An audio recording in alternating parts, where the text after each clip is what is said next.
এখনকার অধিকাংশ গরু খাসি কুরবানি হচ্ছে না, অধিকাংশ হিসাব করে দিলে দেখবেন 99% হচ্ছে না। আর যারা ভাগিয়ে দিচ্ছেন এরকে 3 ভাগ করার দরকার নাই, এরা গোস্ত ভাগে সব এক প্লেটে খান, কারণ কুরবানি হচ্ছে না খামাখা 3 ভাগ করে। আপনি জানেন একটা নামাজি একটা বেনামাজি কিয়ামত পর্যন্ত চেষ্টা করলেও কুরবানি হবে না। এই 6 জন মিলে কুরবানি দেন, তার মধ্যে একটা যদি সুদখোর থাকে গোটা কুরবানি হারাম হয়ে যাবে, জানেন আপনি? অনেকে গরিব মনে করবি দুটো আমল করলে হাউজে কাউসারের পানি পাওয়া যাবে, তা আমরা নয় নামাজ পড়ল হুজুর, কিন্তু কুরবানি দেওয়ার টাকা তো আমাকে নেই, তাহলে আমরা তো হাউজে কাউসার পাচ্ছি না। তোমার গরু কুরবানি শিনলারের হকা কালো মাদাসার মাথা শিনলারের একটু সামান্য লড়তেছে, এটা হবি তাই কেন ভাই? এখন কোন নামাজের সময়? দেখতে হচ্ছে আসর, এখন 8 ঘন্টা দেরি আছে, তুই জোহর নাচ পড়ছো? না হুজুর ফজরও পড়ি না জোহরও পড়ি, তো তোর শিং লড়াই কি আর খাড়াই কি? কুরবানি করবার গেলে আগে ফাসাল্লি রব্বিকা, তারপর ওয়ানহার, ইন্না অনুসুখী কি ইন্না সলাতি অনুসুখী, আগে নামাজ তারপরে কুরবানি। যেখানে কুরবানির কথা আছে আগে নামাজের কথা আছে। তুই সারা ফজরও পড়িস নি জোহরও পড়িস নি, তোর শিং লড়াই কি রে?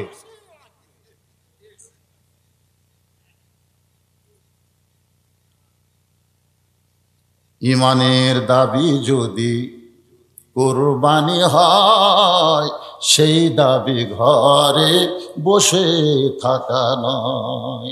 এবারে সবাই কর পারবেন? একটু গুনগুন করেন। ইমানের দাবি যদি কুরবানি হয়, সেই দাবি ঘরে বসে থাকা নয়। ইমানের দাবি হলো কিছু বিনিময়, ইমানের দাবি হলো কিছু বিনিময়, সেই বিনিময় যদি কলিজার ঘাম হয়, সেই ঘাম দিতে যেন তৈরি থাকি। ওগো দয়াময় আমার আল্লাহ দয়াময়। জান্নাত পাওয়ার পরে একদল লোক দুনিয়াতে আসার জন্য ছটফট করবে। জান্নাত পাওয়ার পরে এই দুনিয়াতে আসার জন্য তারা ছটফট করবে। তারা হলো জান্নাতুল ফিরদাউসের লোক। জোরে গান সুবহানাল্লাহ। আল্লাহ বলবেন, ওগো জান্নাতুল ফিরদাউসের মেহমান, তোমরা জান্নাত পাওয়ার পরে দুনিয়াতে আসার জন্য ছটফট কেন করতেছো? ওই জান্নাতীরা বলবে, আল্লাহ আপনি আমাদেরকে জান্নাত কেন দিয়েছেন? আল্লাহ বলবেন, তোমরা আমার রাস্তায় শহীদ হওয়ার কারণে, আল্লাহর দিন গালেব করার জন্য বাতিলের বিরুদ্ধে লড়াই করে শহীদ হওয়ার কারণে আমি আল্লাহ তোমাদেরকে জান্নাতুল ফেরদাউস দিয়েছি, এরপরেও তোমরা দুনিয়াতে কেন আসতে চাও? ওই সমস্ত জান্নাতি লোকেরা বলবে, আল্লাহ প্রথম শহীদ হওয়ার সময় শাহাদতের যে মর্যাদা আমার নিজের চোখকে দেখতে পেয়েছি, এ কারণে আমাদেরকে জান্নাত ভালো লাগতেছে না, আবার দুনিয়াতে যাবার চাই।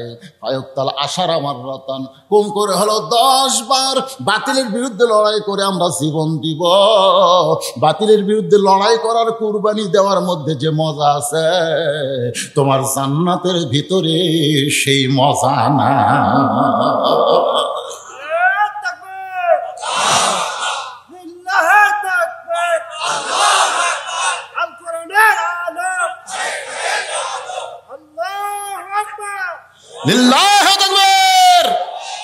তাহলে বাতিলের বিরুদ্ধে লড়াই করার মধ্যে শাহাদতের যে মর্যাদা আছে, সেই মর্যাদা জান্নাতের ভিতরে নেই।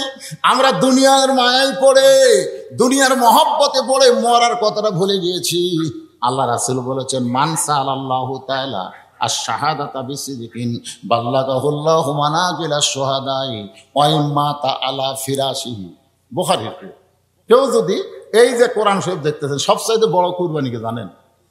আল্লাহর দুনিয়ায় আল্লাহর কোরআনের বিজয় চাইয়া যারা কোরআনের দল করবে, কোরআনের দল করবে, বাংলাদেশে কোরআন দিয়ে সমাজ চলবে, রাষ্ট্র চলবে, এই নিয়তে আল্লাহ রাস্তায় যারা শাহাদতের তামান্না নিয়ে ইসলামে আন্দোলন করে, ওয়াই মা তাআলা ফিরাশিহি, সে যদি নিজের বিছনায় মৃত্যুবরণ করে, বাল্লাগাহুল্লাহু মানাজিলাশ শুহাদা, আল্লাহ হাসরের ময়দানে তাকে শহীদদের কাতারে দাঁড় করাইয়া দিবে।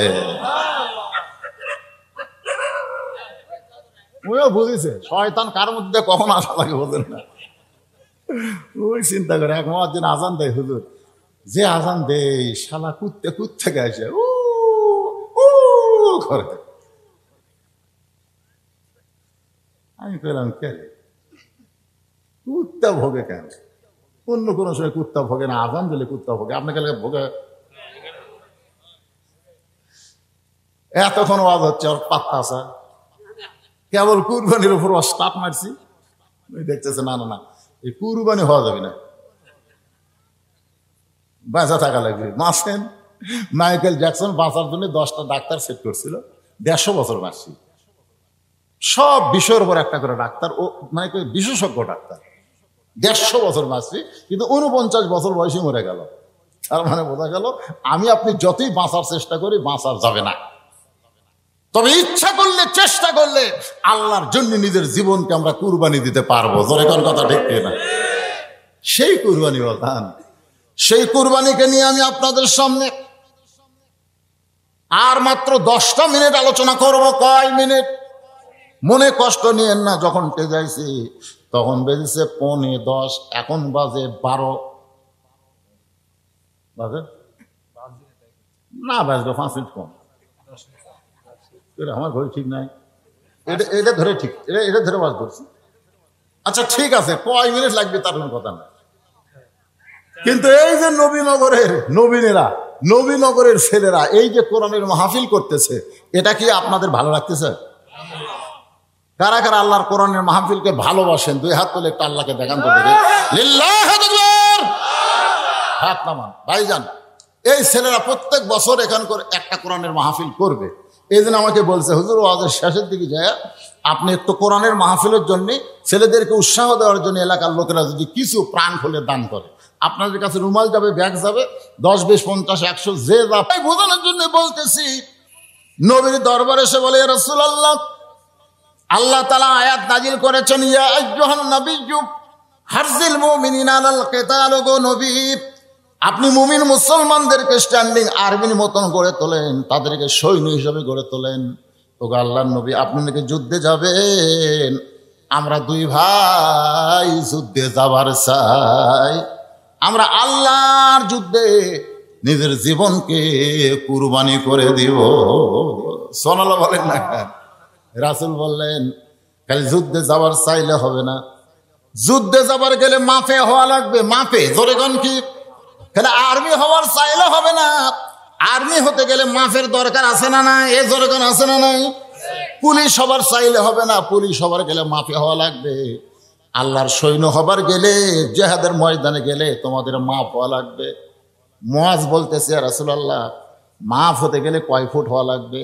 আল্লাহ রাসূল বললেন, কমপক্ষে 5 ফুট হওয়া লাগবে। বলে, হুজুর আমি 5 ফুট লম্বা হব। আপনি মাপ দিয়ে দেখেন, আমি লম্বায় 5 ফুট হয়ে গেছি। আল্লাহ রাসূল বলে, বেলাল রে, মাপের কাঠিটা নিয়ে আসো।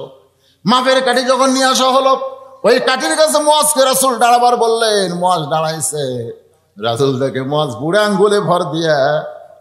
আঙ্গুলে ভর দিয়া পাটা খাড়া করে মাফের সঙ্গে মাথা লাগাইয়া দিছে। আল্লাহ রাসূল বলে, মুয়াজ 5 ফুট লম্বা হওয়া লাগবে, তুমি বুড়া আঙ্গুলে ভর দিয়া পাটা খাড়া করছো কেন? আল্লাহ রাসূল মুয়াজ বলতেছে, ওরা ফাইনাল একা জিকরাক, জোরে কোন সুবহানাল্লাহ। আল্লাহ তাআলা আপনাকে সবার চাইতে উত্তম উচিত জায়গা দিয়েছে। ওগো নবী, আপনি মাথার দিকে দেখেন, আপনার পায়ের, আমার পায়ের দিকে যদি দেখেন, আমি কিন্তু কুরবানি হতে পারবো না। সুবহানাল্লাহ। আপনি কোন দিকে দেখেন? মাথার দিকে দেখেন, আমার পায়ের দিকে দেখবেন না।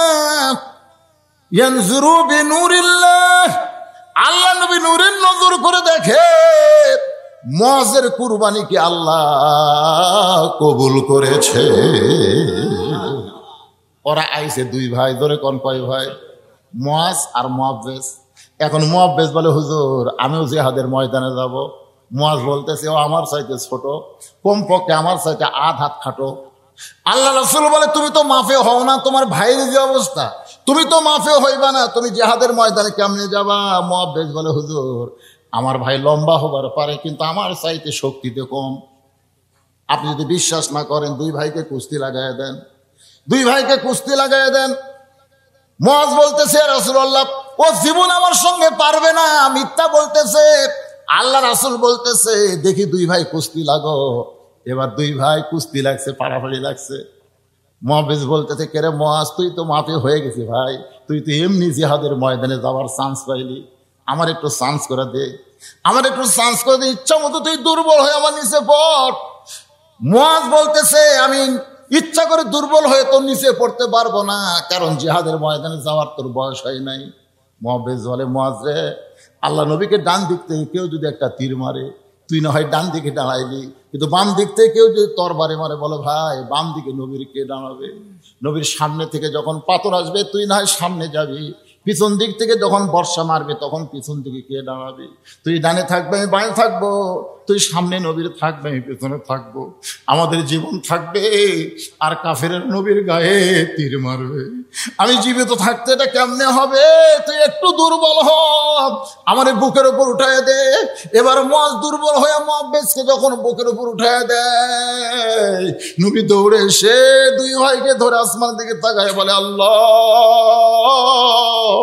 এমন করে কিশোর যুবকেরা যখন তোমার রাস্তায় কুরবানি দিবার চাবে, ইসলামকে কেউ আর দমিয়ে রাখতে পারবে না, ইসলামকে আল্লাহ বিজয় দিবে। ইসলামের বিজয় যদি আমরা চাই তাহলে আমাদের কুরবানির দরকার আছে না নাই? মহিলা পাগলির মতন দৌড়ায়। একজন সাহাবী বলে, কোথায় যাবা? বলে, আমি উহুদের ময়দানে যাব। লাভ নাই রে, যায় লাভ নাই, তোমার স্বামী জিহাদের ময়দানে শহীদ হয়ে গেছে, তোমার যায় লাভ নাই। কিছু দূর যাওয়ার পরে বলতেছে, তুমি উহুদের ময়দানে কেন যাচ্ছ? তোমার বাবা শহীদ হয়ে গেছে। আবার কিছু দূর দৌড়ানোর পরে বলতেছে, তুমি কেন যাও? তোমার সন্তান জিহাদের ময়দানে শহীদ হয়ে গেছে। মেয়েটা এরপরও যখন দৌড়াই, একজন সাহাবী বলে, তোমার বাবা, তোমার স্বামী, তোমার সন্তান শহীদ হয়েছে, এরপরে কেন দৌড়াও? বলে, আমি দৌড়াই আল্লাহ নবীর জন্য। নবীর খবর কি? আল্লাহ নবীর জন্য দৌড়াই, নবীর খবর কি? নবী যদি দুনিয়াতে না থাকে তাহলে আমার থাকার কি দরকার? বলে, নবী এখনো দুনিয়াতে জীবিত আছে। মেয়েটা এক দৌড়ে বাড়িতে যায়। বাড়িতে যাওয়ার পরে তার ছোট্ট একটা বাচ্চা, এখনো যুদ্ধ ফরজ হয় নাই, ছোট্ট মানুষ, ওই বাচ্চাকে নিয়ে নবীর সামনে এসে হাজির হয়। আল্লাহ রাসূল বলে, মা, তোমার বাবা শহীদ হয়ে গেছে, তোমার বড় সন্তান শহীদ হয়ে গেছে, তোমার স্বামী শহীদ হয়ে গেছে, এই ছোট বাচ্চা তুমি কি করবা? মা বলতে, তোমার ছোট বাচ্চাকে কুরবানির জন্য আপনাকে দিবার চাই। রাসূল বলে, তোমার বাচ্চা সামলাবো না জিহাদের ময়দানে যুদ্ধ করব? মা কান্দার বলে, হুজুর, আমার বাচ্চা সামলানোর জন্য আপনাকে দিচ্ছি না, আবার যখন জিহাদের ময়দানে যাবেন, কাফেররা যখন আপনাকে তীর মারবে, আমার বাচ্চাকে সেই দিকে ধরবেন, আমার বাচ্চা আগে শহীদ হবে, তারপরে তীর আপনার গায়ে লাগবে। রাসূল সঙ্গে সঙ্গে আসমানের দিকে তাকায় বলেন, আল্লাহ, মুসলমান এইভাবে যখন নিজকে কুরবানি দিবে, তখন শুধু সৌদি আরব, মক্কা, মদিনা না, একদিন গোটা পৃথিবী আল্লাহ মুসলমানের পায়ের তলে দিবে। আজকে দেখেন,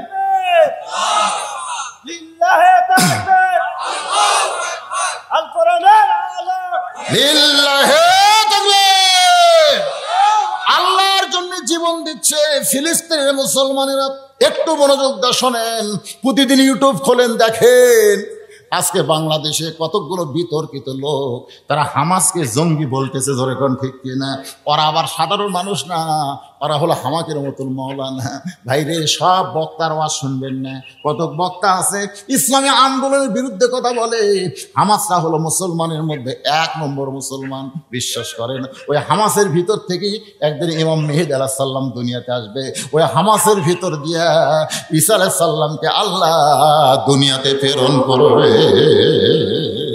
আজকে খবর কি দেখেন, ইসরায়েলের 12,000 সৈন্য পঙ্গু হয়ে গেছে। জোরে কান, কি হয়ে গেছে? পঙ্গু হয়ে গেছে।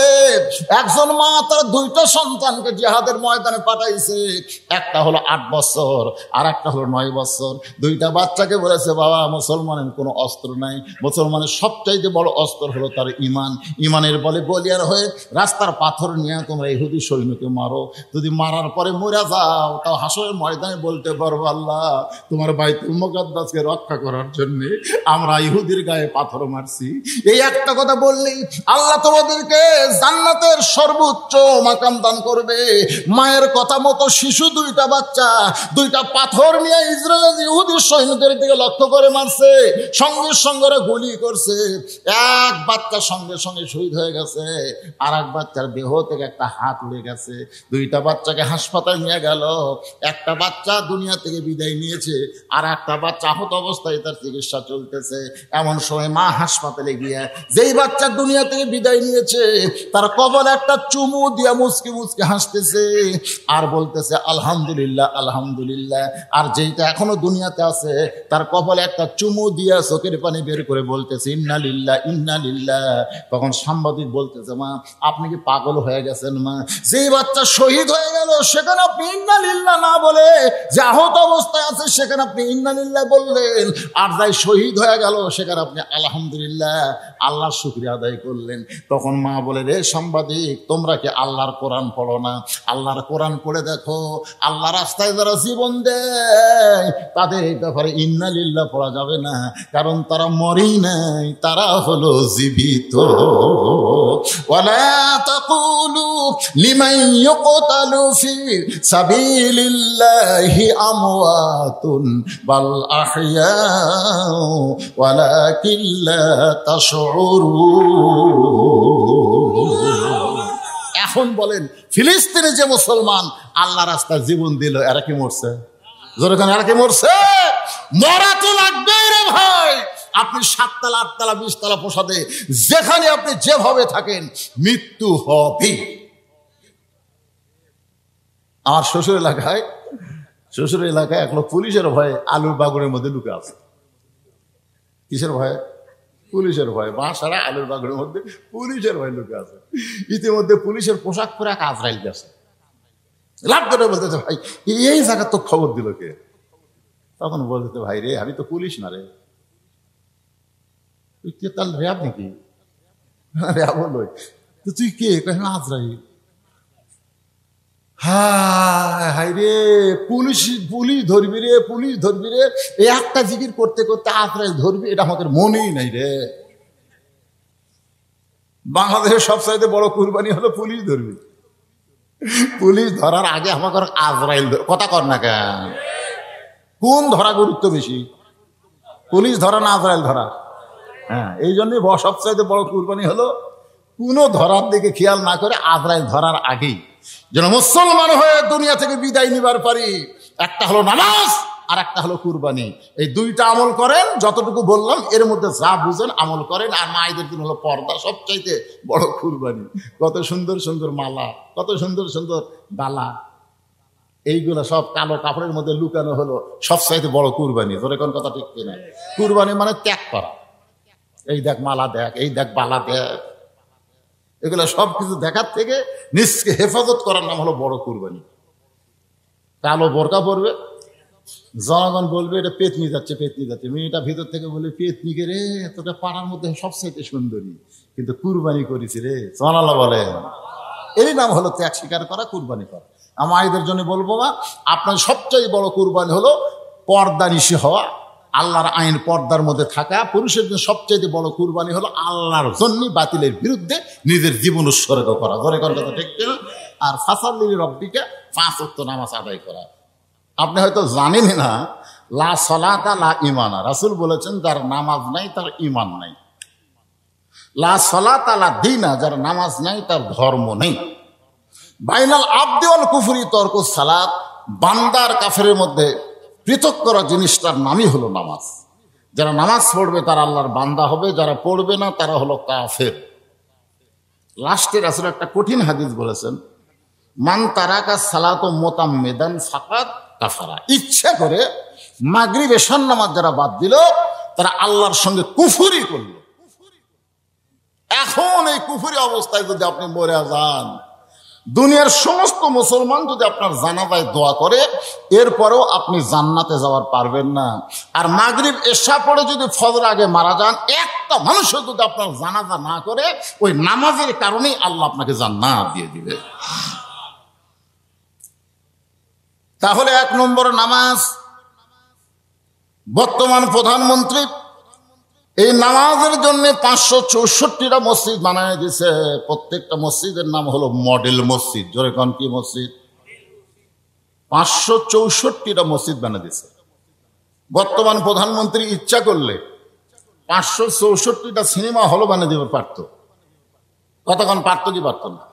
তো সিনেমা হল বানাছে, মসজিদ বানায় দিছে। বর্তমান সরকার 564 মসজিদ বানাইছে, কিন্তু মসজিদের মধ্যে কি হবে?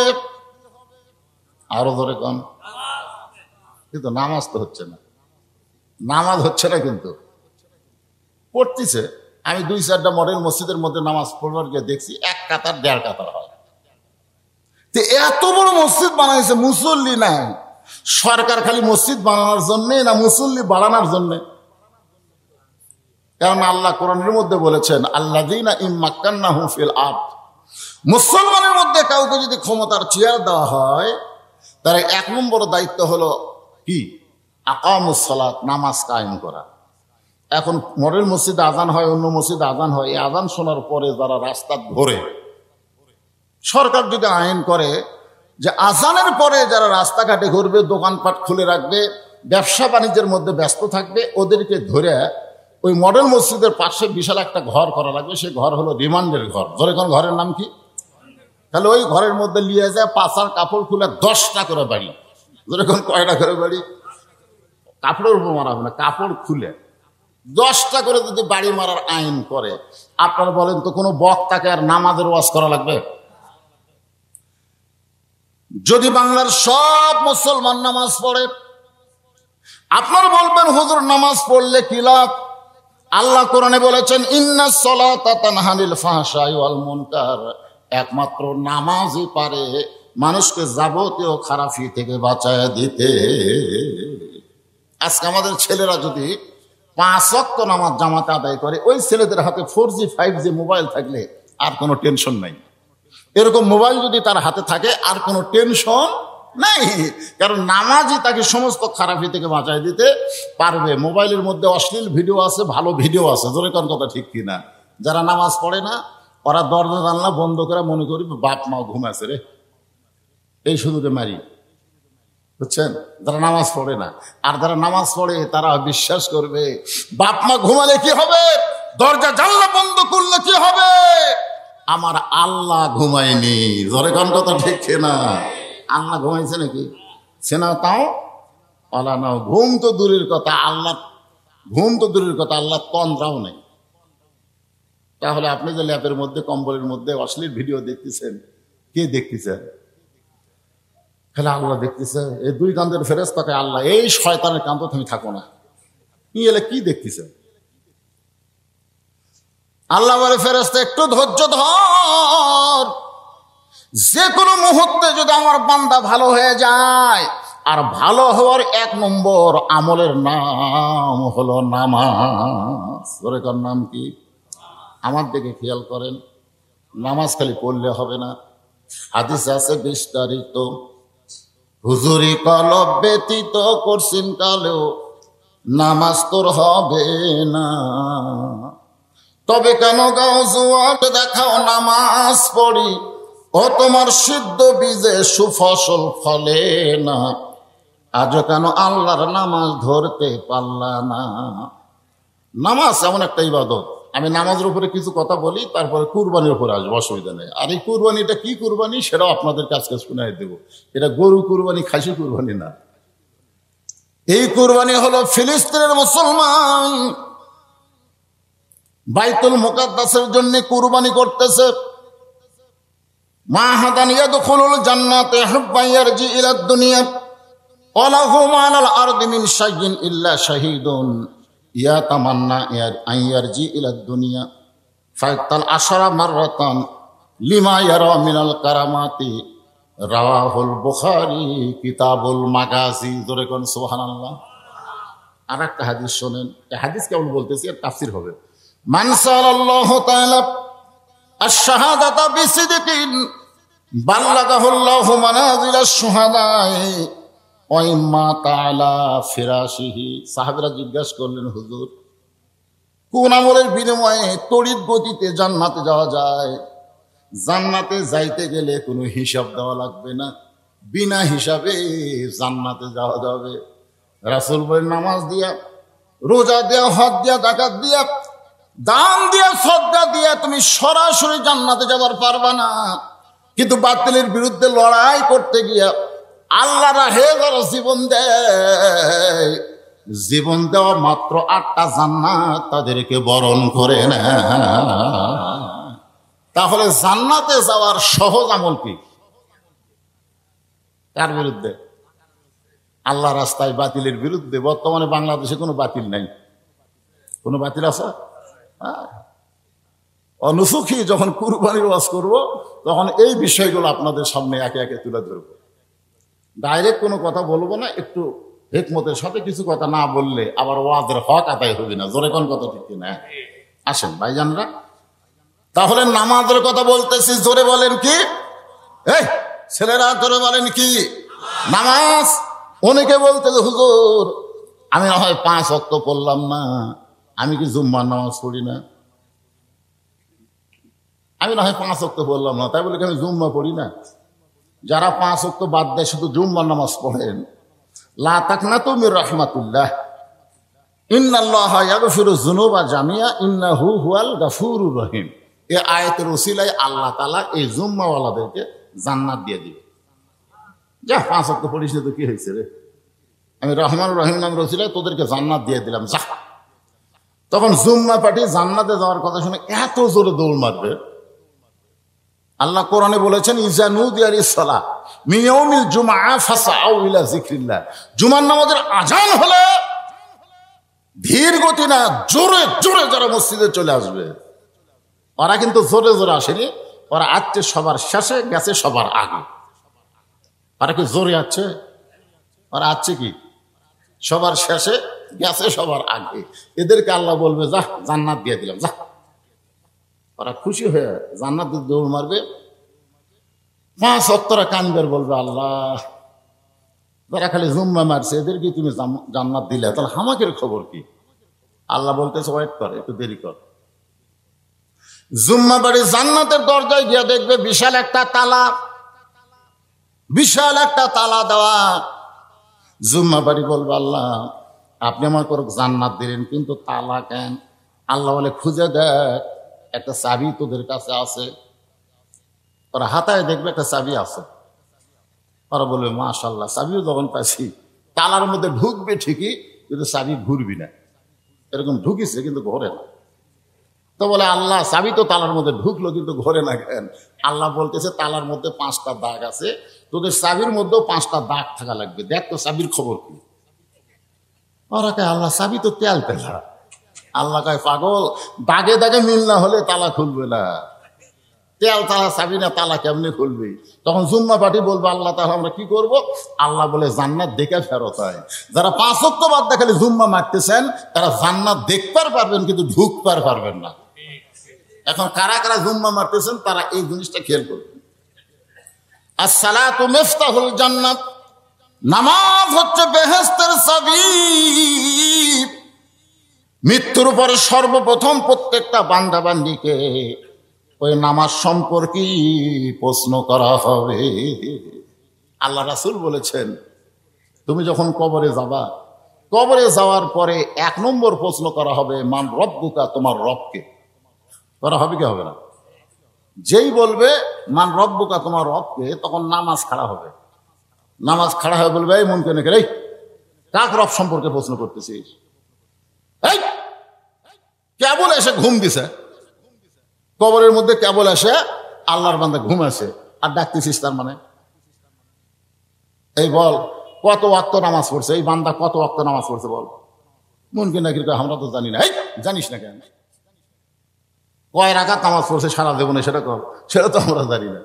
ও, তোরা কয় ওয়াক্ত নামাজ, কয় রাকাত নামাজ পড়ছে সেটা জানিস না, আর মান রব্বুকা প্রশ্ন করতেছিস? এই বান্দার যেটা ঘুম পাড়তেছে, এই মসজিদের মধ্যে গিয়ে নিয়ত করার পরেই বলছে আলহামদুলিল্লাহি রাব্বিল আলামিন, রুকুতে যায় বলছে সুবহান রাব্বিয়াল আযীম, সিজদাত দিয়ে বলছে সুবহান রাব্বিয়াল আলা। কিন্তু দুনিয়াতে এতবার রব রব রব করে জিকির করে আসে, আবার কবরে ঢুকাই রব। তখন মুনকির নাকির বলবে, আল্লাহ তোমার বান্দাকে মান রব্বুকা প্রশ্ন করার কারণে নামাজ যে খেপা খেয়েছে, এখন আমরা কি করি? আল্লাহ বলে যে নামাজ নিয়ে কবরে আছে, পরে 1 নম্বর প্রশ্নের উত্তর হয়ে গেছে। সুবহানাল্লাহ কন না কেন? তাহলে নামাজ নিয়ে যদি কবরে যাবার পারি, মান রব্বুকা প্রশ্নের উত্তর হয়ে যাবে। আর মান রব্বুকা প্রশ্নের উত্তর যদি হয়ে যায়, বাকি 2টা প্রশ্নের উত্তর আল্লাহ তার জন্য সহজ করে দিবে। এখন আপনারা বলেন, সেই নামাজ আমাদের দরকার আছে না নাই? কিছু সময়ের জন্য আমি বলতেছি, পুরুষ মানুষের জন্য নামাজ 1 নম্বর, কিন্তু পর্দার অন্তরালে আমার যে মায়েরা বসে আছেন তাদের জন্য কিন্তু 1 নম্বর নামাজ না। নারীদের জন্য 1 নম্বর হলো পর্দা। যেরকম 1 নম্বর কি? পুরুষের জন্য সবাই জবান খুলে বলেন, পুরুষের জন্য 1 নম্বর, নারীদের জন্য 1 নম্বর হলো পর্দা। পর্দা যদি না থাকে, নারীদের একটা ইবাদত আল্লাহ কবুল করবে না। পর্দা জিনিসটা আমার মায়েদের জন্য খেয়াল করা লাগবে। যারা পর্দার অন্তরালে বসে শুনতেছেন মা, এই পর্দা নিশি নারী সাইয়্যিদাতুন নিসা আহলুল জান্নাত ফাতেমাতুজ জোহরা রাদিয়াল্লাহু তাআলা আনহা সম্পর্কে আল্লাহ রাসূল বলেছেন, ফাতেমা আমার নবীর মেয়ে হওয়ার কারণে জান্নাতি নারীদের সর্দার হয়নি, ফাতেমাকে আল্লাহ জান্নাতি নারীদের সর্দার বানাইছে কেবল মাত্র পর্দানিশী হওয়ার কারণে। সুবহানাল্লাহ। আমার মায়েদের জন্য পর্দার উপরে কিছু কথা বলবো, না বললে আমার মায়েরা যে হারে চলতেছে, ঠিক কিনা বলেন? আগে আমরা ছোটবেলায় একটা গান শুনতাম, এখন তার সে গান নাই। কি বলবো প্রসবের কথা, মা বিনে সেই ব্যথা কেউ তো বুঝিবে না, মাজন থেকে সন্তানের দায় অকালে মা মারা যায়, কেন সে মায়ের ভক্তি করবা না, এমন দরদি ভাবে কেউ হবে না আমার মা, মা গো। এই গান একদিন আমি গাচ্ছি আত্রায়, নগর আত্রায়। সাইড থেকে লোক বলতে, হুজুর একটা ভ্যানওয়ালার বউ এখন আর কষ্ট করে বাচ্চা লেয় না, সিজার করে, আপনাকে এই গান আর চলবি না। এখন কি করে আপনারা বলেন তো, সিজার খালি মেয়ে ডাক্তার করে না মরদ ডাক্তার করে? কথা কর না কেন? এই মেয়েকে পর্দার উপর ওয়াজ করতে গিয়ে বলতেছে, 90% সিজার কিন্তু পুরুষ ডাক্তার করে। হ্যাঁ রে, এমন জায়গা হাত মারা পেট কাটে মা। আপনি যদি একটু ধৈর্য ধরেন, 2 দিন পরে আল্লাহ আপনাকে নর্মালে বাচ্চা দেবে। একটু ধৈর্য ধরেন, একটু ধৈর্য ধরেন, আল্লাহ তাআলা নর্মালি আপনাকে বাচ্চা দেবে, নর্মালি বাচ্চা দেবে। আপনি কি জানেন মা, আজকে বাংলাদেশের কোনো বড় ডাক্তারের বউ সিজার করেনি, কোনো বড় ডাক্তারের বউ সিজার করে না, কারণ ডাক্তার জানে সিজার করলে বাচ্চারও ক্ষতি, মায়েরও ক্ষতি। আজকে সিজার করার কারণে ছোট বাচ্চা, আমরা দোয়া দোল করি, কান্না থামে না, পানি পড়া দেয় কান্না থামে না। হুজুর দোয়া দোল দেওয়ার কাম হবি না? 1-1 মাস পরে বললো, কি হয়েছে মার কান্দে না? না হুজুর, ওর বাপ একটা মোবাইল কিনে দিছে হুজুর, যখনই কান্দে তখনই চালু করে দিই। আমার এই বাচ্চা মোবাইল ছাড়া ভাতই খায় না। সব কয়টা হলো সিজার করা, বলে কোন কি করা। এরকম হওয়ার পিছনে কারণ কি? 2 দিন পরেই বাচ্চা কিন্তু নর্মালে হবে, কিন্তু ওই যে বিষের বেদনা সহ্য করতে না পেরে পেট কাটছে, পেট কাটা থেকে সন্তান ঘুমের মধ্যে আছে। তো ঘুমের মধ্যে আছে সন্তান, ডাক্তার চিন্তা করে জেতা না মরারে, তখন নার্স বলে, ডাক্তার সাহেব পেটের মধ্যে বাইর করে একটা ঘুরেন দিই। তখন পেটের থেকে বাইর করে পাও ধরে এরকম ঘুরেন দিই, ঘুরেন দিই। ওই যে মাথার ঝাঁকি খাচ্ছে ভাই, এখন মোবাইল ছাড়া আর ভাত খায় না। হাসতেছেন? বাংলাদেশে 3টা জিনিস আমি খেয়াল করে দেখছি, বড় ডাক্তারের বউ সিজার লাগে না, মৌলানার বাড়িতে কোনোদিন মিলাদ হয় না, আর পীরের বউ কোনোদিন মুরিদ হয় না। খেয়াল করে দেখবেন, আমাদের মতন যারা মৌলানা, এরকে বাড়িতে কিন্তু মিলাদ হয় না, এরা পরের বাড়িতে পড়ায়, কারণ জানে মিলাদ একটা ফাও জিনিস, এটা পড়ে কোনো লাভ নেই। আর একটা হলো পীরের বউ, বাংলাদেশের অধিকাংশ পীরের বউ কিন্তু মুরিদ হচ্ছে না, কারণ বউ জানে আমার স্বামী 1 নম্বর লুচ্চা, মাঝে মধ্যে মুরিদের বইয়ের দিকে চোখ মারে, এর হাতে মুরিদ হয় কি হবে? তাহলে কয়টা কথা কইলাম? ডাক্তারের বইয়ে সিজার লাগে না আমার মায়েরা, যারা পর্দার অন্তরালে শোনেন, এই পর্দানিশী নারী খাতুনে জান্নাত ফাতেমা কেমনে পর্দানিশী? আল্লাহ রাসূল বলতেছেন ফাতেমা হলো পর্দানিশী, আর পর্দানিশী হওয়ার কারণে আল্লাহ তাকে খাতুনে জান্নাত ডিগ্রি দিয়েছে। যখন দুনিয়ার মেয়ে মানুষের জানলো ফাতেমা হলো খাতুনে জান্নাত, কিসের কারণে? পর্দার কারণে। যখন কিসের কারণে? তখন মেয়েদের মধ্যে একটা আগ্রহ জাগলো, ফাতেমার একটু দেখবো ফাতেমাটা কেমন। মদিনার কতগুলো মেয়ে মানুষ ফাতেমার দরজা দিয়ে দাঁড়িয়ে আছে, ফাতেমার সঙ্গে একটু দেখা করবে। প্রধানমন্ত্রীর সাথে দেখা না, ফাতেমার সাথে। সাইয়েদাতুন নিসা আহলেল জান্নাত, জান্নাতের সমস্ত নারীদের নেত্রী, সুবহানাল্লাহ বলেন। কিন্তু বাড়ির দরজা বন্ধ। মেয়েরা চিন্তা করতেছে আমরা একটু ফাতেমার সাথে দেখা করব, কথাবার্তা বলবো, কিন্তু দরজাতে বন্ধ। এমন সময় দেখে দরজাতে একটা ছোট বাচ্চা দৌড়াদৌড়ি করতেছে। মেয়েদের মধ্যে একজন সে বাচ্চাকে ডাক দিল, বাবা তোমার নাম কি? ছোট্ট ছেলে সালাম দিচ্ছে, আসসালামু আলাইকুম, আমার নাম হলো হোসাইন ইবনে আলী। নাম কি? হোসাইন ইবনে আলী, মানে আলীর বেটা আমি হলাম হোসাইন। তখন মেয়েরা বুঝতে পারছে এটাই ফাতেমার সন্তান হবে।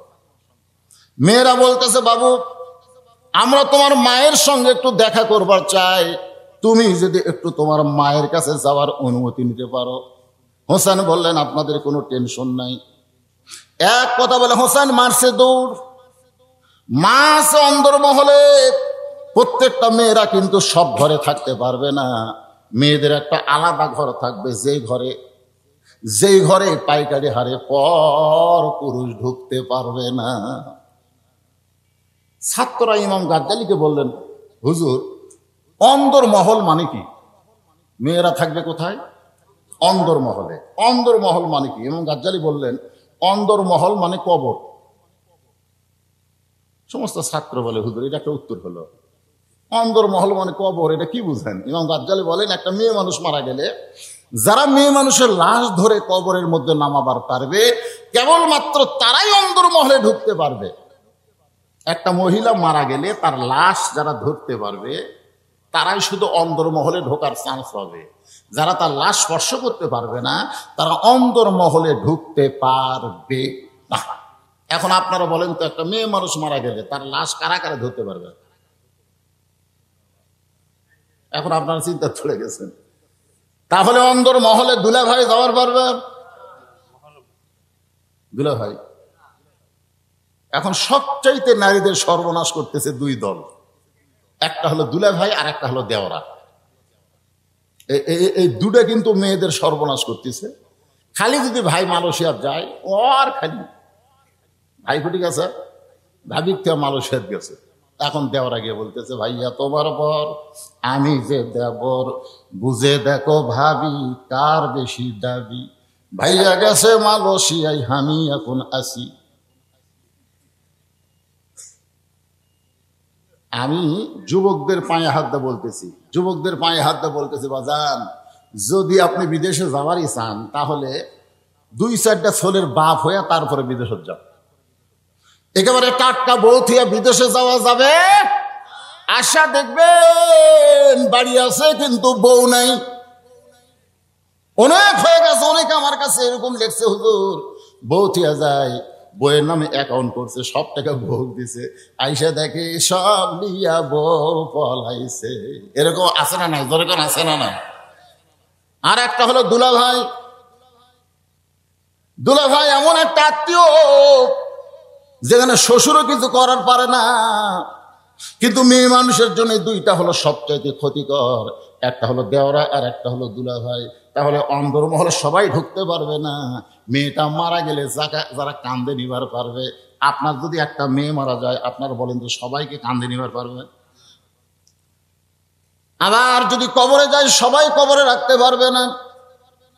ইমাম গাজ্জালী রহমতুল্লাহ আলাইহি বলেন অন্দরমহলে তারাই ঢুকতে পারবে যাদের সঙ্গে বিবাহ বসা হারাম, ওই সমস্ত মানুষ ছাড়া অন্দরমহলে কেউ ঢুকতে পারবে না। মা ফাতেমা ছিল অন্দরমহলে, ধরে কোন কোথায়? হোসাইন দৌড়ে গিয়া মায়ের দরজায়, একটা ঘরকে টপকায়া আর একটা ঘরের দরজায় গিয়ে দাঁড়াইছে। যেই ঘর হোসাইন টপকায়া মায়ের ঘরের দরজায়, ওই ঘরের মধ্যে হোসাইনের বাবা হযরত আলী আল্লাহর কোরআন তেলাওয়াত করতেছে। ইন্নামাল মুমিনুনা আল্লাযীনা ইযা যুকিরাল্লাহু ওয়াজিলাত কুলুবুহুম ওয়া ইযা তুলিয়াত আলাইহিম আয়াতুহু যাদাতুহুম ঈমানা ওয়া আলা রাব্বিহিম ইয়াতাওয়াক্কালুন। কে কোরআন শরীফ পড়তেছে? একটু খেয়াল থাকবেন, কে পড়তেছে? হযরত আলী কোরআন শরীফ তেলাওয়াত করতেছে। এমন সময় হুসাইন দিয়া মায়ের দরজায় কোরআন শরীফ পড়তে পড়তে হযরত আলী তাকায় হুসাইনের দিকে, বলতেছে, এই বেটা থাম থাম।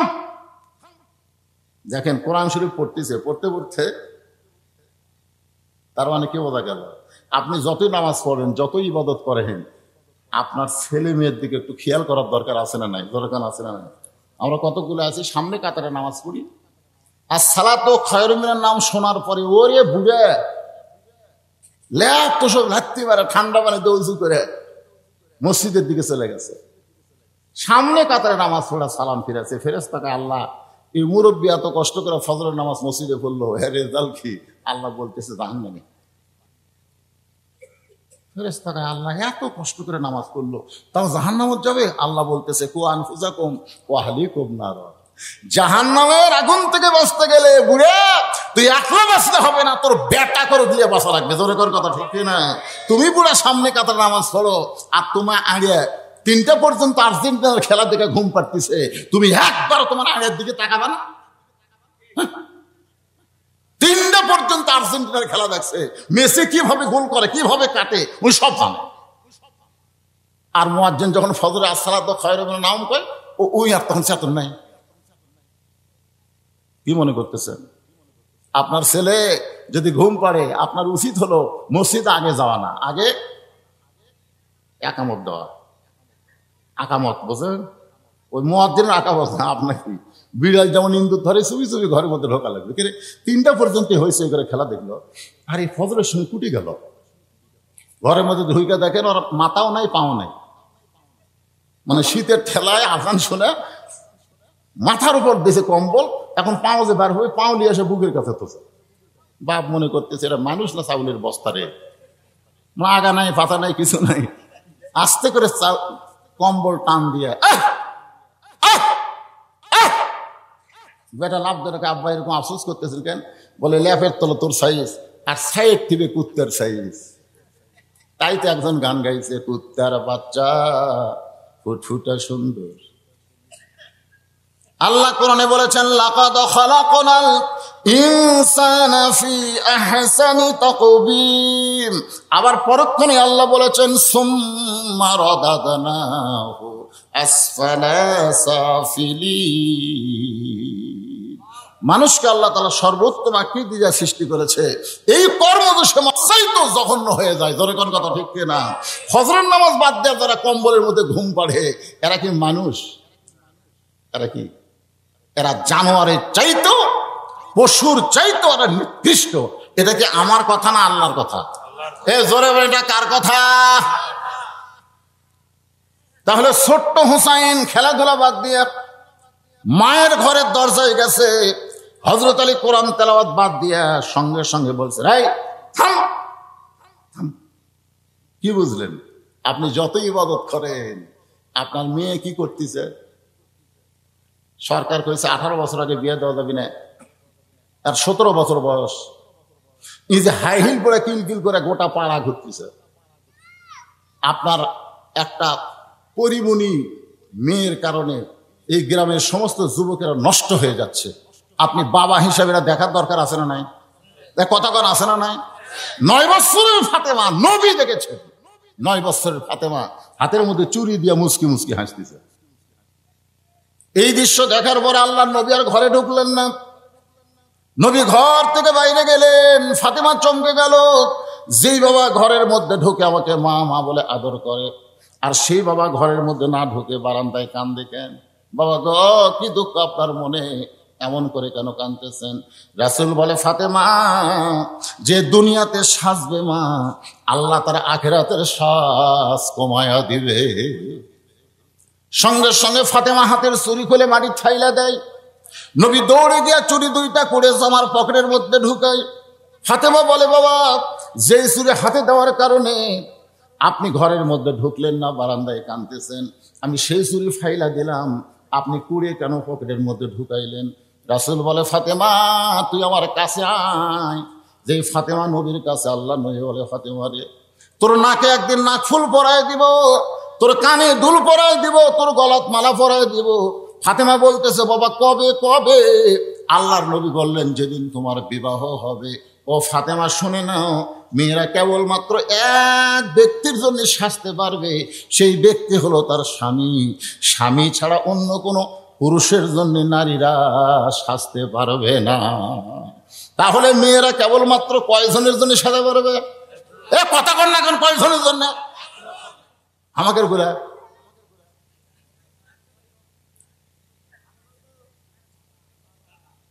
মেয়েরা কেবলমাত্র এক ব্যক্তির জন্য সাজতে পারবে, সেই ব্যক্তি হলো তার স্বামী। স্বামী ছাড়া অন্য কোনো পুরুষের জন্য মেয়েরা সাজতে পারবে না।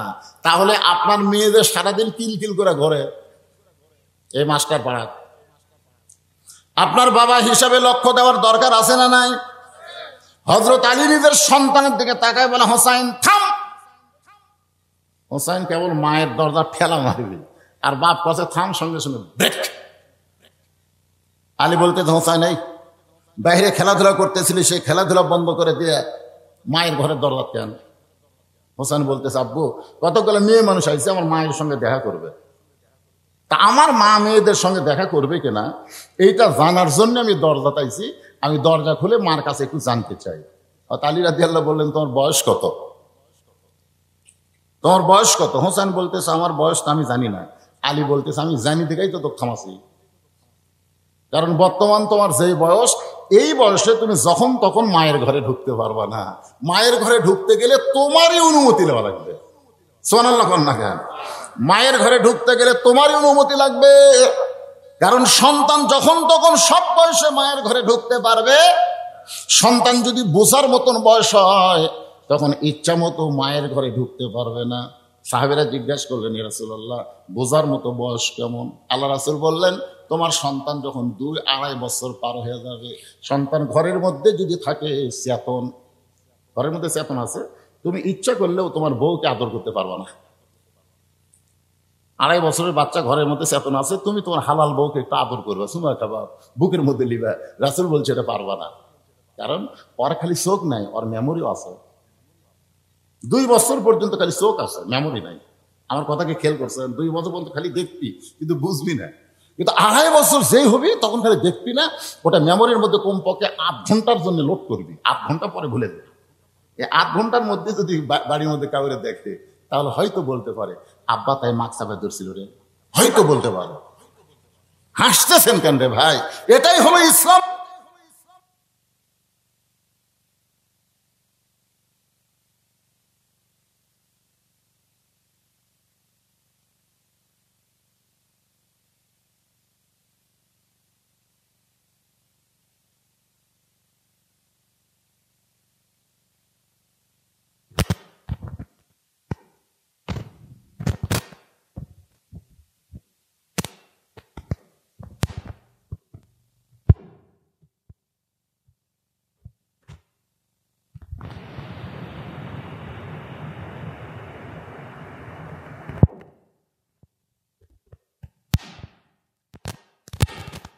চার বছরের বাচ্চা যখন তখন মায়ের ঘরে ঢুকতে পারবে না।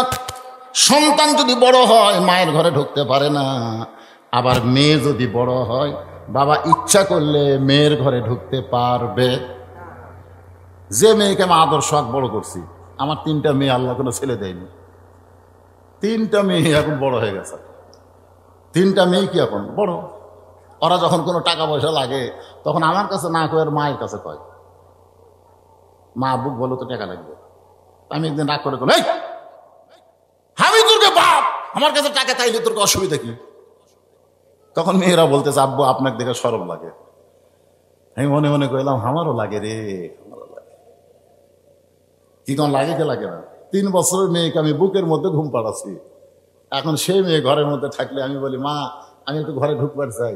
মেয়ে হয়তো বলতেছে, আব্বা এখন না, পরে আসেন, মানে এখন আমার কাপড় চোপড় সাইজ না, আগে সাইজ করি তারপরে আসেন। অনাল্লাহ। তাহলে বাবা, মেয়ে বড় হলে বাবা ঢুকতে গেলে মেয়ের অনুমতি লাগবে, আবার ছেলে বড় হলে মায়ের ঘরে ঢুকতে গেলে অনুমতি লাগবে। হযরত আলী বললেন, তোমার 4 বছর বয়সে তুমি যখন তখন মায়ের ঘরে ঢুকতে পারবে না, বরং তুমি আমার কাছে আসো। হযরত আলী বললেন, এখন তুমি আমার কাছে আসো। হোসেন যে হযরত আলীর কাছে, সঙ্গে সঙ্গে হযরত আলী আমার দিকে তাকান, এই কোরআন শরীফ হোসেনকে বললেন, ধরো। কয় বছরের বাচ্চা? 4 বছরের বাচ্চা। হযরত আলী বললেন, এই কোরআন শরীফ ধরো। সঙ্গে সঙ্গে হোসেন বললেন, দেন দেন। আলী বলতেছে, আল্লাহ আল্লাহ, এটা আমার কি দিছো আল্লাহ? 4 বছরের বাচ্চাকে বলে ধরো, দেন। আর আমাকে আড়াগুলো যদি কয় ধরো ধরো, কয় পেশাব করে পানি দিনি হুজুর, শরীর ঠিক না, আলিয়া গুলিয়া ধরবার পারতিস না রে। আল্লাহ বলেছে, লা ইয়ামসুহু ইল্লাল মুতাহহারুন, তুমি ততক্ষণ পর্যন্ত স্পর্শ করতে পারবা না যতক্ষণ পর্যন্ত পবিত্র না হবা। এই কোরআনকে ধরতে গেলে আগে তোমাকে পবিত্র হওয়া লাগবে। জোরে কোন কথা ঠিক কিনা? যেই কোরআন ধরতে গেলে পবিত্র হওয়া লাগে, সেই কোরআনের সমাজ যদি বাংলাদেশে চালু হয়, গোটা বাংলাদেশ আল্লাহর জান্নাত হয়ে যাবে। জোরে কোন কথা ঠিক কিনা? আজকে সেই কোরআনকে কাপড়ের মধ্যে বন্দি করে হচ্ছে। বরকতের জন্য কোরআন, মরে গেলে চলো যাই 1 খতম কোরআন পড়াক, বেশ সত্যি আসি যাই। আমরা 10 হুজুর 3 পারা করে ভাগ করে নিছি। 1 খতম শেষ করে বলতেছি, রব্বানা যালামনা, ইহামা করে জিহারে খেলেছে আল্লাহ, এই 30 পারার তা সওয়াব হয়, আমল নামাজ দাও। ফেরেশতাকে আল্লাহ একই আমল পাইবা। আলিফ বলার পরে 10 লিখছি, বা বলার পরে 10 লিখছি, লাম বলার পরে 10 লিখছি। প্রত্যেকটা অক্ষর করে 10টা করে নেকি। ওর পড়াও শেষ, লেখাও শেষ। ওই যে আবার সালাম করবার চাই, ব্যাপার কি? আল্লাহ বলতে একটা সব মরা মানুষ পাবে না, কারণ মরা মানুষের জন্য কোরআন নয়, কোরআন হলো জীবিত মানুষের হেদায়েত। জোরে কোন কথা ঠিক কিনা? আজকে মরে গেলে আমাদের খতম দেয়, এটা ভুয়া, এটা ভুয়া। মরা মানুষকে কোরআন সালাম দেওয়া যাবে না। কোরআন হলো জীবিত মানুষের হেদায়েত। জোরে কোন কথা কন না কেন? হুদাল্লিল মুত্তাকিন। একটু মনোযোগ দিয়ে শুনবেন। যেই বলেছেন কোরআন ধরো, সঙ্গে সঙ্গে হোসেন বলতেছে দেন। হযরত আলী আল্লাহর শুকরিয়া আদায় করলেন, আসরের নামাজ পড়লেন। আল্লাহর নবী প্রথম রাকাতে প্রথম সেজদায় 3 বার সুবহান রাব্বিয়াল আলা, দ্বিতীয় সেজদায় গিয়ে নবী লম্বা সেজদা দিলেন। প্রথম কাতারি হযরত উমর মনে মনে চিন্তা করে, কে রে, প্রথম সেজদা তো 3 বার সুবহান রাব্বিয়াল আলা, দ্বিতীয় সেজদাতে 100 বার করলেন, তাও নবী সেজদা তোলে না। মাথা তুলে দেখা লাগবে নবী কি ঘুমের মধ্যে গেল? কতবার? 100 বার পার হয়ে গেছে, সেজদা ওঠে না। উমর ইমান বলতেছে, একটু দায়িত্ব বিহাবাল ইমাম, ইমামকে মানাই লাগবে, যতক্ষণ থাকে তুমিও থাকো। দ্বিতীয় রাকাত ঠিক, তৃতীয় রাকাত তো ঠিক, চতুর্থ রাকাত তো ঠিক, 3 বার করে সম্পের আলা বলে সেজদা শেষ। উমর ফারুক সালাম ফেরানোর পর বললেন, ইয়া রাসূলুল্লাহ, প্রথম সেজদার দ্বিতীয় রাকাতে দ্বিতীয় সেজদায় আপনি এত লম্বা সেজদা দিলেন, আমি 101 বার সুবহান রাব্বিয়াল আলা বলি, তাও আপনি সেজদা থেকে মাথা তোলেন না।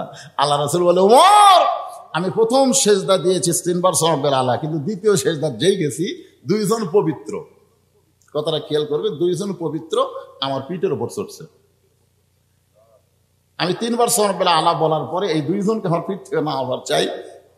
কিন্তু নামাজের মালিক আল্লাহ বলতেছে, হাবিব, যতক্ষণ এই 2 পবিত্র আপনার পিঠে থাকবে, আপনি সেজদা থেকে ওদের নামাবেন না, কারণ আপনি যেমন ভালোবাসেন আমি আল্লাহ তেমন ওদের ভালোবাসি। এই 2 পবিত্র হলো হাসান আর হোসাইন। ধরে কোন সুবহানাল্লাহ। তাহলে হাসান হোসেন এমন পবিত্র, হোসেনের হাতে হযরত আলী কোরআন শরীফ দিয়ে, হযরত আলী হোসেনের হাতে কোরআন শরীফ দিয়ে এবার অন্দর মহলে ঢুকতেছে। আপনারা বলেন তো, বাবা যদি বড় হয়, মেয়ে ছেলে যদি বড় হয়, মায়ের ঘরে ঢুকতে কি লাগে? অনুমতি লাগে। আবার মেয়ে যদি বড় হয়, বাবা মেয়ের ঘরে ঢুকতে অনুমতি লাগে। কিন্তু স্বামী বইয়ের ঘরে ঢুকতে,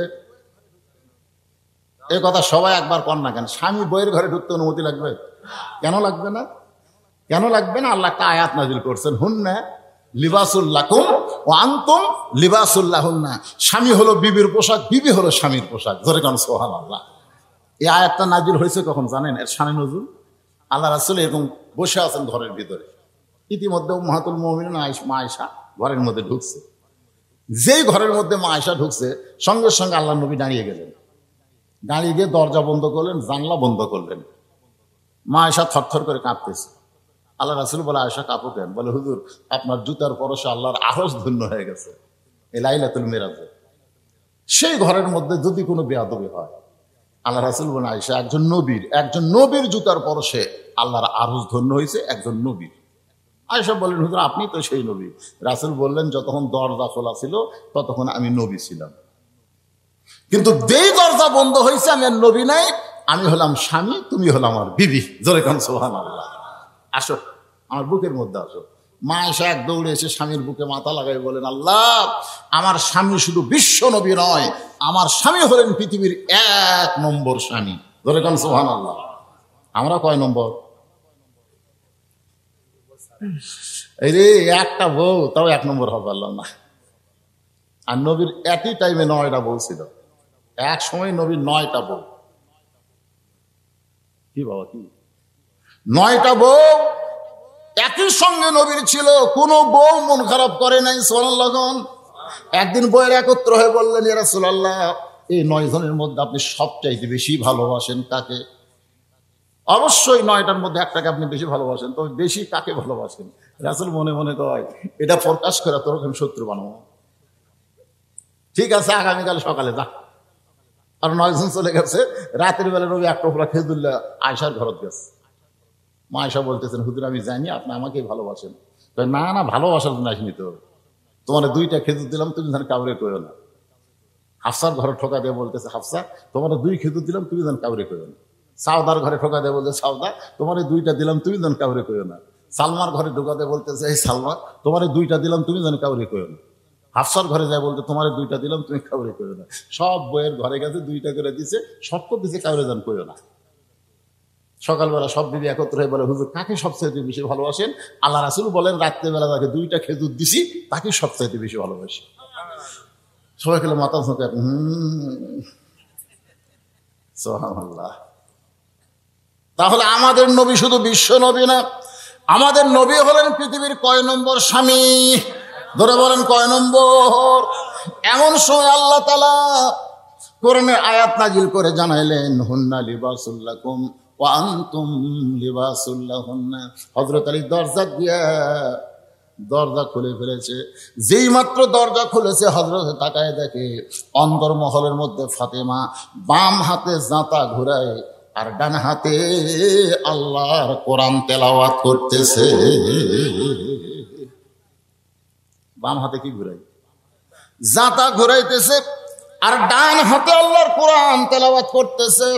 এমন সময় হযরত আলীর জবান ফসকে বের হয়ে গেছে, রব্বানা পড়েন, রব্বানা আতিনা ফিদ দুনিয়া হাসানাতাও ওয়া ফিল আখিরাতি হাসানা ওয়া কিনা আযাবান্নার।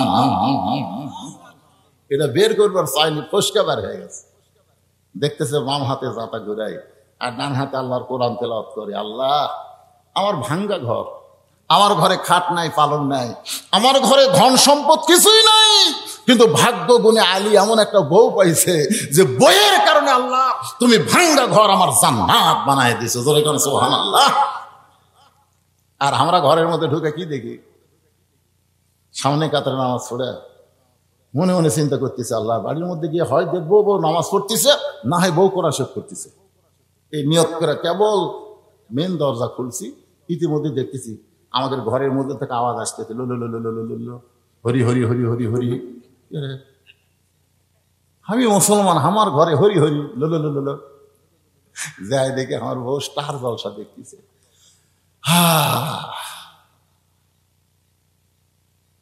মুসলমান, লজ্জা করার কথা।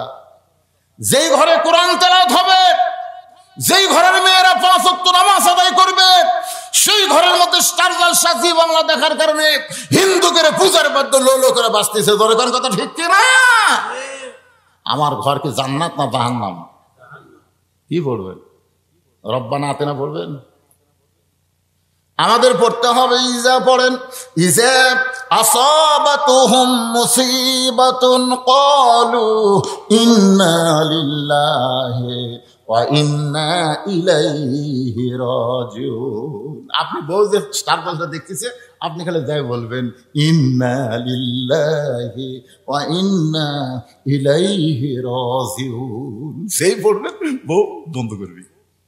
কি বন্ধ করে বলি? কে মরছে গো? আর আমাকে দেশক ইন্নালিল্লাহ মানুষ বেশি ভয় করে, জোরে করে কথা ঠিক কিনা? ইন্নালিল্লাহ একদিন পড়ে দেখেন, আপনি বউ টিভি বন্ধ করবেন, কে মরছে গো? হা, কে মরছে? কথা কন না কেন? কে মরছে? এটা কি মরার আয়াত? এটা কি আসলেই মরার আয়াত? এটা হলো যখন তোমাদের বিপদ আপদ মুসিবত আসবে, ক্বালু, তখন তোমরা বলবে ইন্না লিল্লাহি ওয়া ইন্না ইলাইহি রাজিউন। সবচাইতে বড় বিপদ হলো আমরা পুরুষ মানুষ মসজিদে নামাজ পড়ি আর আমাদের বাড়িতে হিন্দু করে পূজা হয়। আপনার বলেন এটা কি বিপদ না রহমত? কথা কন্যা করে মরদ মানুষ, এই কথা না করবি তো পেঁচের দাম 300 গেছিল, কথা না করবেন, কথা কয় না, ফিস করে কথা কয়, জোরে কও বলে জানলা দেওয়ালের কান আছে, দেওয়ালে বলে কান আছে। আজকে বাংলাদেশের লোকেরা খালি কথা বন্ধ করার কারণে জালিমদের জুলুম বেড়ে গেছে। জোরে কোন কথা ঠিক করে, জালিমদের জুলুম এই কথা বন্ধ করার জন্য বেড়ে গেছে। একটা ন্যাংরা হন, আপনি ন্যাংরা হন, অসুবিধা কি? আপনার পঙ্গু ন্যাংরা, কিন্তু আপনি চেতন থাকেন, চেতন থাকেন। চোর কোনোদিন আপনার চুরি করতে পারবে না, ঠিক কিনা বলেন? আর জোয়ান থাকরা চোর আসে চুরি করতেছে,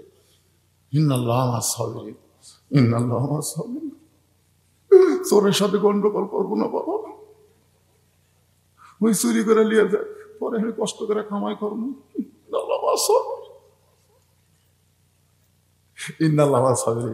চোর চুরি করবি আর তুমি ইন্নাল্লাহ সাবিরিন, ধৈর্যশীলদের সঙ্গে আল্লাহ আছে বাবা, কি দরকার গন্ডগোল করা?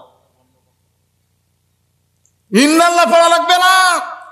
যখন চোর চুরি করবে আপনি পঙ্গু হয়ে জবান তো আর আপনার পঙ্গু না, আপনি খুব খালি বলুন কে রে, ওই সব ফেলে দেয় দৌড় মারবে। জনগণের কথা ঠিক কিনা? কারণ চোর জানে আমি যেটা করতেছি সেটা হলো অন্যায়, আর কে রে যেটা বলতেছে এটা হলো ন্যায়। আজকে আমরা কে রে বলতে পারতেছি না, কে রে না বলার কারণে চোর চুরি করে সব লিয়ে গেল, আর আমরা ইন্নালিল্লাহ পড়তেছি, ব্যাংকত যায় দিকে আমার টাকা নাই, উড়ি যায় দিকে আমার কিছু নেই, সব শালারা চুরি করে বিদেশত পাচার করছে। জোরে কথা কন না কেন? ইন্নাল্লাহ মা'আস সাবিরিন, ইন্নাল্লাহ সাবিরিন। একটু চেতনার দরকার আছে না নাই? কত মানুষ আমার সামনে আজকে নবী নগরে কোরআনের ওয়াজ শুনতেছে, সবাই একটু চেতনার সঙ্গে তাকবীর দিবেন, লিল্লাহি তাকবীর। কার সাথে জোরে মনে পারেন না বলেন? তাহলে আরেকবার চান্স দেওয়া হোক, লিল্লাহি তাকবীর। আল কোরআনের আলো সব জায়গায় জালো, ঘরে ঘরে না, সব জায়গায়, সব জায়গায় জালো। কোরআন হাদিস যেখানে, দুনিয়ার মুসলমান লিল্লাহি তাকবীর। আলহামদুলিল্লাহ, যত জোরে তাকবীর দেন খিদে বেশি লাগবে, পোলা ভালো লাগবে। আপনার কোনো তবারক আছে না নাই? মাশাআল্লাহ, সুন্দর তবারকের ব্যবস্থা আছে। আল্লাহ পাক আমাদের সকলকে তৌফিক দান করুক। সকলে বল আল্লাহুম্মা আমিন। ইস্তিগফার ফর আস্তাগফিরুল্লাহ রব্বি মিন কুল্লি জামবি ওয়া তুবু ইলাইহি, আস্তাগফিরুল্লাহ রব্বি মিন কুল্লি জামবি ওয়া তুবু ইলাইহি, লা হাওলা ওয়ালা কুওয়াতা ইল্লা বিল্লাহিল আলিয়্যিল আযীম। আপনার তবারক কিভাবে দিবেন? না না, বসাই তো যে চাপা যাবে, আবার কিভাবে ওরা আবার আসবে? সবাই সামনে এগিয়ে আসি, সামনে আগে আসে, একটু মাঝখানটা ফাঁকা হন তো ভাই।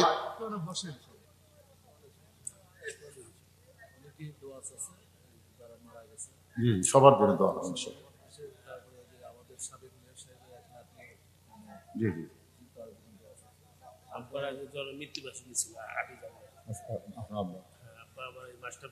আচ্ছা আচ্ছা, ঠিক আছে।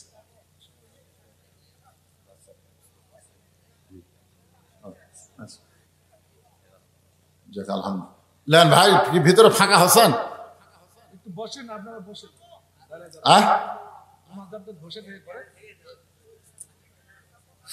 ঠিক আছে, মোনাজাতের পরে আপনাকে তাবারক দিবে, হইচই করবেন না। যেমন সুন্দরভাবে সুশৃঙ্খলভাবে আপনারা আলোচনা শুনলেন, এতগুলো মানুষ যেখানে বসে আছে বাইরের লোক বুঝতে পারছে, যখন সুবহানাল্লাহ আলহামদুলিল্লাহ তখন একটু শব্দ শোনা গেছে, এছাড়া বোঝাই যায়নি। এত মানুষ এত সুন্দরভাবে আপনারা বসে আছেন, মাশাআল্লাহ। তো তাবারক দেখার পরে কি আপনারা এলা সব ভুলে যাবেন? আমরা যে সুন্দর আসলে আমরা সুন্দর থাকবো না রে। এই জন্য আল্লাহ তাআলা মানুষকে ঘোষণা করার আগে 4টা শপথ করছেন। আমি এই শপথের কথা চিন্তা করি, আর ওয়াত্তিন ওয়াজ্জাইতুন ওয়াতুরি সিনিন ওয়াহাযাল বালাদিল আমিন। কয়টা হলো? লাকাদ খলাকনাল ইনসানা ফি আহসানি তাকওয়িম। এত সুন্দর করে আমাদের চেহারাকে আল্লাহ সৃষ্টি করেছে, বলেন সুবহানাল্লাহ। সেই চেহারার মধ্যে মুখ আছে না নাই? সেই মুখ দিয়ে আমরা হট্টগোল করবো না, একটা পোলা পায়ে আমরা আল্লাহ রাসূল ভুলে যাবো না ইনশাআল্লাহ। বিসমিল্লাহির রহমানির রহিম। কুল হু আল্লাহু আহাদ আল্লাহুস সামাদ লাম ইয়ালিদ ওয়া লাম ইউলাদ ওয়া লাম ইয়াকুল লাহু কুফুয়ান আহাদ। বিসমিল্লাহির রহমানির রহিম। কুল হু আল্লাহু আল্লাহুস সামাদ লাম ইয়ালিদ ওয়া লাম ইউলাদ ওয়া লাম ইয়াকুল লাহু কুফুয়ান আহাদ। বিসমিল্লাহির রহমানির রহিম। কুল হু আল্লাহু আল্লাহুস সামাদ লাম ইয়ালিদ ওয়া লাম ইউলাদ ওয়া লাম ইয়াকুল লাহু কুফুয়ান আহাদ। আল্লাহুম্মা সাল্লি আলা সাইয়্যিদিনা শাফিনা নাবিয়িনা মাওলানা মুহাম্মদ ওয়া আলিহি ওয়া সাহবিহি ওয়া বারাকা সাল্লিম। আল্লাহুম্মা আমিন। রব্বানা যালামনা আনফুসানা ওয়া ইল্লাম তাগফির লানা ওয়া তারহামনা লানাকুনান্না মিনাল খাসিরিন। রব্বানা আতিনা ফিদ দুনিয়া হাসানা ওয়া ফিল আখিরাতি হাসানা ওয়া কিনা আযাবান নার। মাবুদ, নবীনগর মাস্টার পাড়ার যুবকের বাবাজিরা কষ্ট করে মেহনত করে হাজার হাজার টাকা খরচ করে আজকে জান্নাতের বাগান লাগাইছে। মেহেরবানি করে আল্লাহ তাদের সকলকে জান্নাতি মানুষ হিসাবে কবুল করে না। আল্লাহ, আজকের মাহফিলের শুরু থেকে শেষ পর্যন্ত যত আলোচনা হয়েছে এর মধ্যে যদি ত্রুটি ভুল হয় মাফ করে দাও। এর যা হাদিয়া মঞ্জুর করো সোনার মদিনায় নবী পাকের রওজা মুবারকে কবুল করো। तमाम अंबियाए किराम, साहाबे किराम, ताबिने किराम, तबा ताबिने किराम, तमाम पृथिवीर माटिर निचे যত মুমিন মুমিনা আছে আল্লাহ সকলের আরওয়াফে হাদিয়া কবুল করো। ও মাবুদ, আমরা যারা হাত তুলেছি আমাদের মধ্যে জনম দুঃখনী মা যাদের কবরের ঘরে চলে আসে, ছোট্ট একটা শব্দ হলো মা। গত মাসের 25 তারিখে আমার কলিজার টুকরা মা কি কবরের মধ্যে নামাই দিয়েছে। এই মা যাদের কবরে গেছে আল্লাহ মেহেরবানি করে মায়ের কবরটাকে জান্নাতের টুকরা বানিয়ে দাও। বাবার বাড়ি ঘর সবই আছে, আমি সহ আমরা যারা বাবা হারা এতিম হয়ে গেছি, আল্লাহ মেহেরবানি করে আমার এক ভাই বলতেছে 8 জানুয়ারি আমার বাবা চলে গেছে। আল্লাহ যাদের বাবা কবরে আজকে গভীর রাত্রে তোমার দরবারে কান্দি, বাবার কবরটাকে জান্নাতের টুকরা বানিয়ে দাও। আমাদের দাদা দাদি নানা নানি আত্মীয় স্বজন শ্বশুর শাশুড়ি যাদের কবরে গেছে আল্লাহ কবরবাসীদের মাফ করে দাও। অনেকে দোয়া চেয়েছে আল্লাহ এই নবীনগর মাস্টার পাড়ার যারা কবরে চলে গেছে আল্লাহ তাদের কবরকে রিয়াজুল জান্নাহ বানিয়ে দাও। আয় আল্লাহ তাআলা আমাদের মধ্যে যারা অসুস্থ অবস্থায় আছে অনেকে দোয়া চেয়েছে আল্লাহ সবাইকে সুস্থতার নিয়ামত দান করে দাও। আল্লাহ মাহফিল করতে গিয়া প্রশাসনিক ভাবে যারা সহযোগিতা করলো, আজকের মাহফিলের সম্মানিত প্রধান অতিথি, সম্মানিত প্রধান মেহমান সহ আল্লাহ সভাপতি, সহ সভাপতি, সেক্রেটারি, কেশিয়ার, মাহফিল কমিটি সহ সকলকে আল্লাহ তুমি কবুল করো। পর্দার অন্তরালের মা বোনেরা, আবিদা সালিহা পর্দানজি কবুল করে মা ফাতেমার চরিত্র দান করে দাও। আল্লাহ যুবকগুলোকে 5 ওয়াক্ত নামাজি কবুল করে নাও। ও মাবুদ, মুরব্বীদের কবুল করো, কচিকাচাদের কবুল করো, আলেম ওলামাদের কবুল করো। যার 2টা হাত পছন্দ করো, সেই 2টা হাতেও সিলায় আজকের গোটাল মাহফিলকে আল্লাহ তুমি কবুল করো। ফিলিস্তিন মুসলমানকে আল্লাহ তুমি হেফাজত করো। আল্লাহ আল্লাহ বাইতুল্লাহ রক্ষা করার জন্য, আল্লাহ হেফাজতের জন্য তুমি আবাবিল পাখি পাঠাইছিলে। আল্লাহ আবার আবাসকে ধ্বংস করে দিয়েছে। আল্লাহ আজকে যারা বাইতুল মুকাদ্দাসকে নষ্ট করতে চায়, ইহুদির বাচ্চাদেরকে তুমি দুনিয়া থেকে ধ্বংস করে দাও। তাব্বাত ইয়াদা আবি লাহাব ওয়া তাব্বা, তুমি তো ধ্বংসের কথা বলেছো আল্লাহ, আমরা তোমার কাছে সেই ধ্বংস কামনা করি। আল্লাহ গোটা পৃথিবীর মানচিত্র থেকে ইহুদিদেরকে ধ্বংস করে দাও। আল্লাহ আল্লাহ আর বাংলাদেশের প্রতি খাস রহমত নাজিল করো। আল্লাহ বাংলাদেশের প্রতি রহমত নাজিল করো। যে কোরআন শুনলাম, কোরআন মোতাবেক যেন চলতে পারি, এমন পরিবেশ, এমন সমাজ, এমন একটা রাষ্ট্র বাংলার মুসলমানকে দেখার তৌফিক দিয়ে দাও। আল্লাহ আমি গুনাহগার বলে দোয়া ফিরাই দিও না। আল্লাহ আজকের মাহফিলকে কবুল করো। যেদিন আমাদের মৃত্যু হবে, দিনটা যেন জুমার দিন হয়। যে মাসে মৃত্যু হবে, মাসটা যেন রমজান মাস হয়, অথবা শাহাদতের ময়দানে হকের পক্ষে লড়াই করতে গিয়ে শাহাদতের পিয়ালা পান করে জীবনকে যেন কুরবানি করতে পারে। আল্লাহ তুমি তৌফিক দিও। মরণকালে আমাদের জবানে তুমি জারি করে দিও লা ইলাহা ইল্লাল্লাহু মুহাম্মাদুর রাসূলুল্লাহ সাল্লাল্লাহু আলাইহি ওয়াসাল্লাম। আসসালামু আলাইকুম।